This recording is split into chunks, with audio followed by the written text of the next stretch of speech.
Well, good evening. I just found out something that I'm glad I didn't let get past me. I'm getting hot in this. Uh, did you all realize that this February 17th is the fourth anniversary of Rush Limbaugh's passing?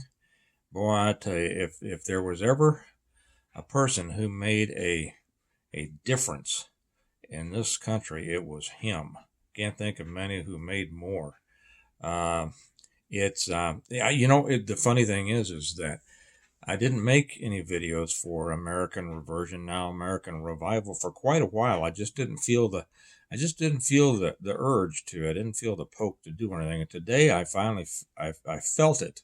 And then later on, when it just happened to find out that it was the anniversary of Rush's death 4 years ago, I said, man, I wonder if that's kind of weird, right? I wonder if that was just something there giving me a poke.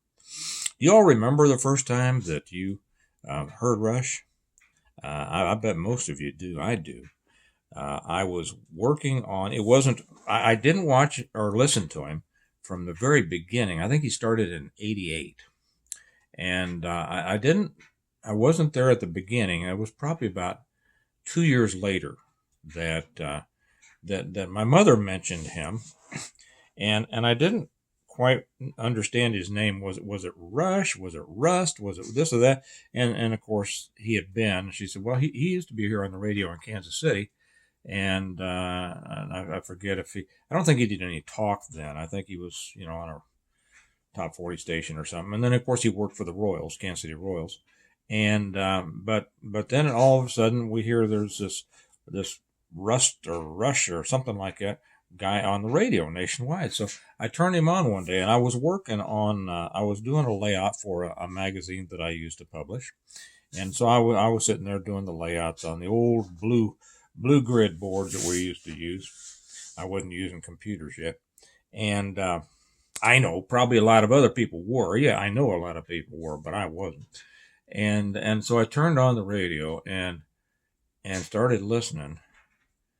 And I don't know how many of you had this feeling. I bet a lot of you, because up until that time, you remember that there wasn't a balance on in the media at all.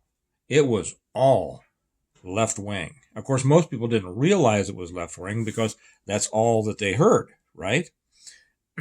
But I started listening to Rush and I said, oh my gosh, this guy thinks like I do, right? I had never heard anything like it.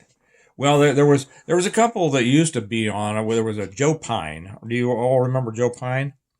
And maybe another one or two, maybe in small markets, but nothing like Rush. And the way that he was able to portray or promote, the way that we all felt, the truth of the matter. Now he did some things that were, caught him a lot of flack, and I'll be honest, there were some things that I was uncomfortable with. Um, do you all remember the last words of Mary Jo Kopechne?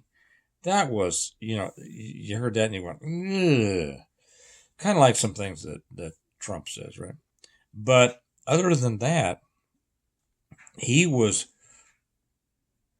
the first to bring out nationally on the media what so many people felt in their hearts. But nobody else was saying it. And in many cases, depending on where you lived or who you were surrounded by, you didn't realize that there were other people out there that felt this way. Now, many people, if you grew up in a very conservative family or a Republican family, you heard this stuff. I grew up in a very conservative family, but believe it or not, they were Democrats. And I was from Kansas City, Jackson County, Missouri, home of Harry Truman. And if you grew up in Kansas City, which was a machine town under old boss Pendergast, Democrat politics, right? You were a Democrat, and you were taught that Democrats were good, Republicans were bad, and if Republicans ever did anything good, it was either by mistake or a sneaky way to do something bad later on. And everybody loved Truman, and everybody loved Roosevelt, And you just assumed it, right? Because your parents felt that way, your grandparents felt that way. They were good people, they were honest people, they were hardworking people, they treated you well, and so they must know, right?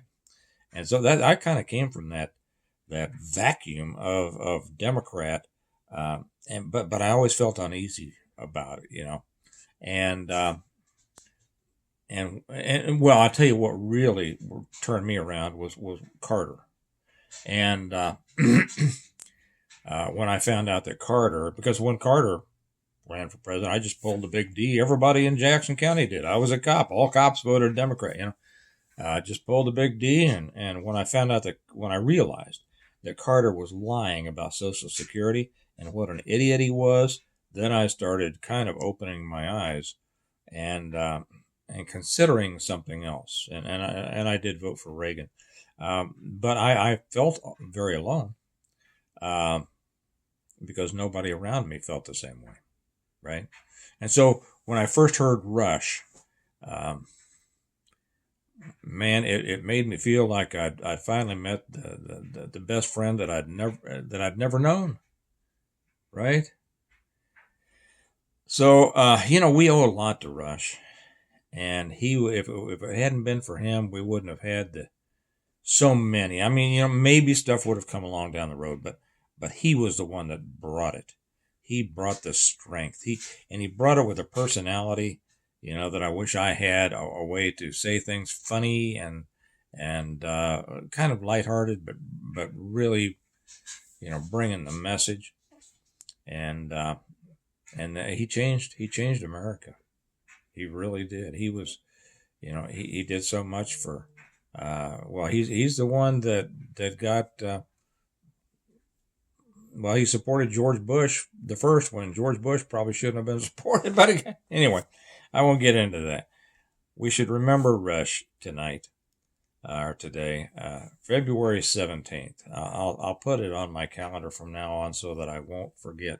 Again, he's married, and not married. He's buried down in St. Louis, and I haven't been there. One of these days, we're going to go through St. Louis, and I'm going to visit his grave. And when I do, I'll make a video of it. And I see that it's in Bellefontaine Cemetery. And now up here in Kansas City, we have a street called it's spelled Bellefontaine. We call it Bellefontaine. I don't know why. It's just the way that everybody says it. So I don't know if it's pronounced Bellefontaine, which is, there's a lot of French influence in St. Louis, or where there's Bellefontaine from the old, semi-Western slang, Southern Western, of Kansas City. Kansas City and St. Louis are very different cities. St. Louis, they kind of build themselves, they have the arch, and they call themselves the gateway to the West. It's not the gateway to the West at all. It's kind of the gateway to the East. Missouri is neither east nor west. Missouri is an interesting state. St. Louis is on the east, this way, looking at me, and Kansas City is on the west. And Kansas City is where the West really started. I mean, that's where you're going into Kansas. All the gunfighters, all the cow towns, the California, the Santa Fe, and the Oregon trails all started in Independence, Missouri, which is an outskirts of Kansas City. They didn't start down there in St. Louis. So, no big deal, but a lot of people don't know that. And Missouri is a very interesting state, kind of between the two. It's neither east nor west.